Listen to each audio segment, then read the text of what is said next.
Hello everyone, and this is my review for TNA Impact Wrestling on November 19th, 2014. And, overall I would say this was a pretty decent show. I really did enjoy most of the show throughout the entire night. The beginning with Bobby Lashley and Bobby Roode, the promo, the two of them having, or not really the two of them, Bobby Roode coming out and cutting a pretty good promo over Bobby Lashley about what he did to Austin Aries and Eric Young the week before, and then leading into what I felt was a really good brawl between the two of them, just a good way of kicking off the show. In that sense, and also, continuing on with their storyline that, you're gonna have a Bobby Lashley third match here, somewhere down the line, whenever they get back on TV.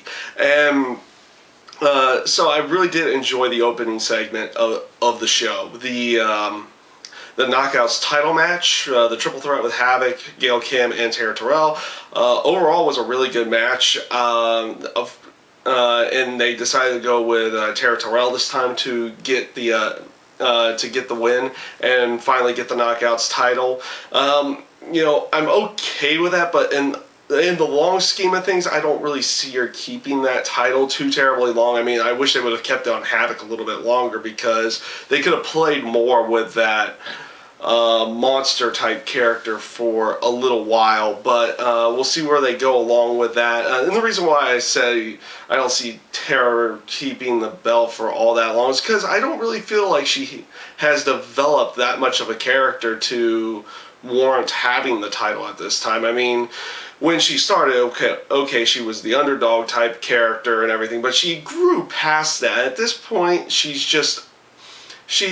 a good-looking woman who happens to be really good at having wrestling matches at this time. But other than that, she hasn't really developed a different type of character. Well, maybe they'll be able to do something along the lines with her having the title at this time. So we'll see where they go with that as well. Then you had Kenny King and Chris Melendez. I thoroughly enjoyed this match. I thought it was really good. It's interesting to see what Chris Melendez can do on the prosthetic leg and everything in that sense. I really do feel like he's not hindered that much. He doesn't limit himself to what he can do just because he's out there on a prosthetic leg. So that's a really good aspect to it. Hopefully we'll see him develop more mic skill and a different type of character throughout the years, or throughout the time that he's there. But this match with him and Kenny King, I thought was really good. It came off really well. I liked the aspect of MVP having to come out and help Kenny King, and of course leading into MVP going overboard throughout the night, which is what they've done through a backstage segment, showing him being extremely angry. I liked how they continued that here, and they would continue that on throughout the show with him attacking Kurt Angle, and then I'll get into the main segment after in a little bit as well. So I felt like they came off really well in this spot right here.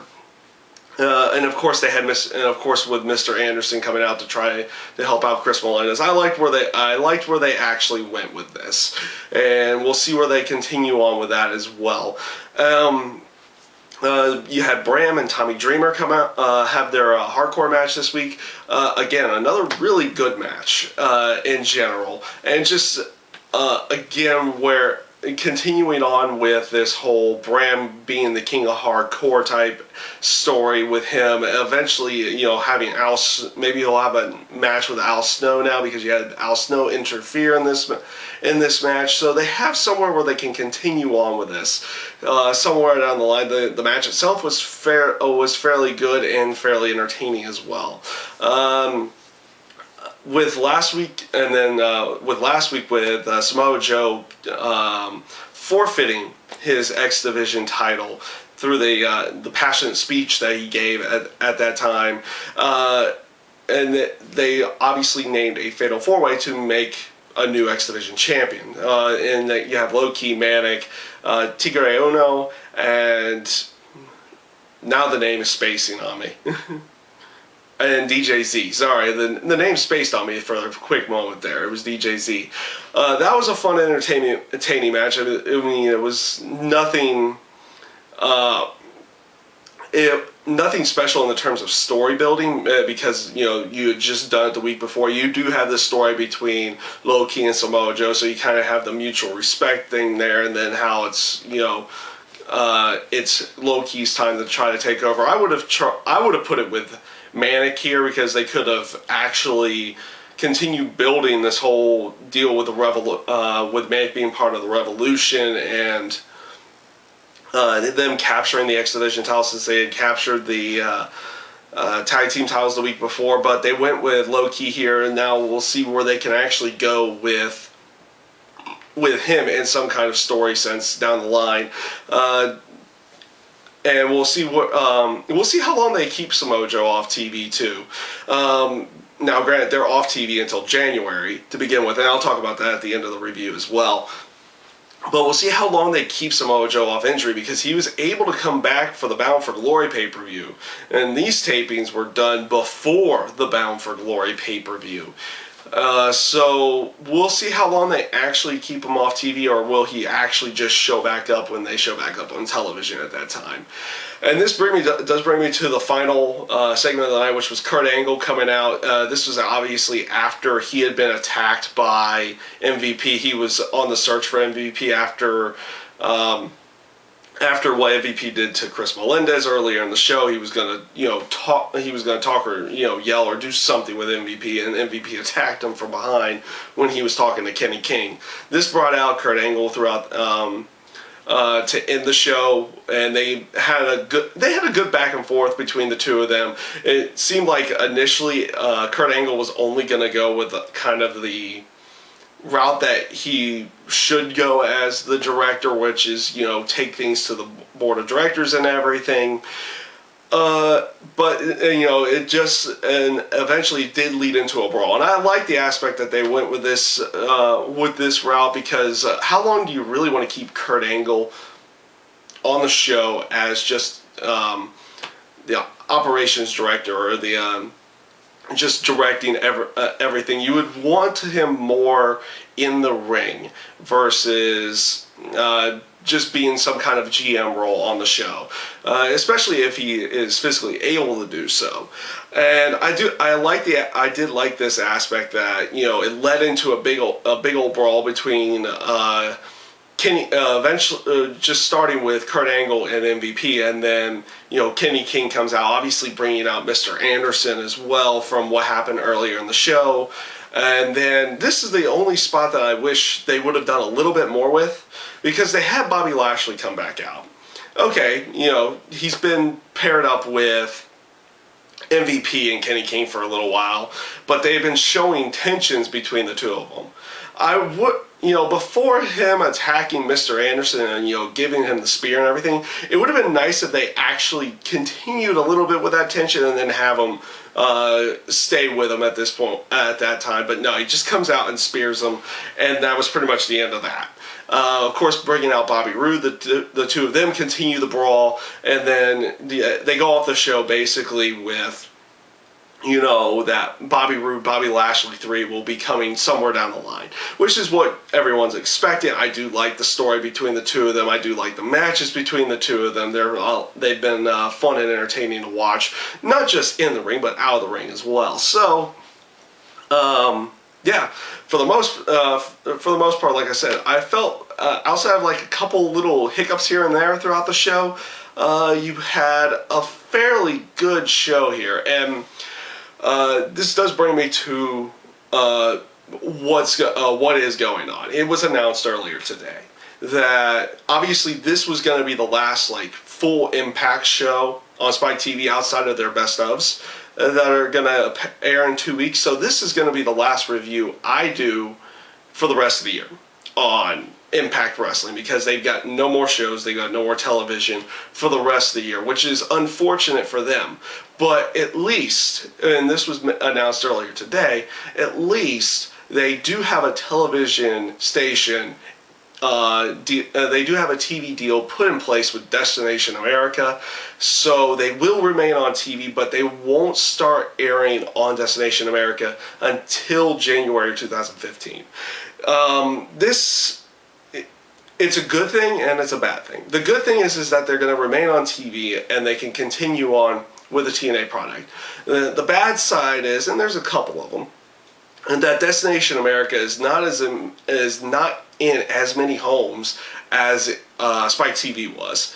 More likely, their TV deal is going to be for a lot less money.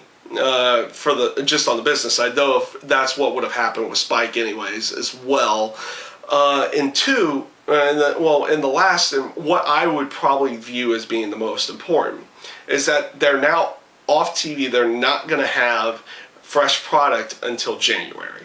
So there's nothing until January 2015 outside of the best of shows, and those are just recap shows on Spike, and that layoff could hurt them or hinder them in the end. Then again, moving to a station that doesn't have as many viewers to it in general, or have the potential as many viewers in it as in general, could also hinder them as well. Though then again, them being on a smaller network, they can probably do a lot more focusing on what they really need to do to try to grow the company versus trying to just seem like they're a huge company, a huge wrestling company to begin with. They've always been a smaller niche branded company to begin with, but they just happen to be on a major network. So now they're on a smaller network, and now maybe they can help. This can help them grow their company in some way down in the future. So there's some goods, there's some bads to them moving over to Destination America, but at least they're going to be on television still for multiple years, because it was supposed to be a multi-year deal. So that is good news for them. Hopefully they, like I said, for the most part, over the last couple months, they've done a fairly good job telling their stories, getting everything kind of working it in line. They had a few hiccups where you just had a bunch of weird stuff happen, but for the most part, they've kept cohesion with everything, with their stories, the people that are in them, and how they're actually working, and they've been fairly entertaining and fun to watch in the terms of storytelling. And of course, their in-ring product's always been good to begin with. So here's hoping their future remains bright, and they can keep on going, because having as many different organizations on television is, in the terms of wrestling, for people to watch is especially for fans of the sports entertainment business to begin with, is something to it's always a good thing to have as many different organizations out there as they can possibly have. Obviously you have WWE, TNA, and for other smaller ones as well, you have Ring of Honor, who's out there. They at least have their pay-per-views, and I know they have some broadcasting as well. And then Lucha Underground, which is the new one. I haven't been able to watch Lucha Underground yet. I'm hoping to watch that at some point in time, but and get to that here in the near future. But the good thing is TNA is going to remain on television. The bad thing is that you don't get to really see it again until January. So this is like I said, this was my last review for TNA Impact for this year. I'll be back next year when they're back on TV on Destination America, and I thank you guys for watching.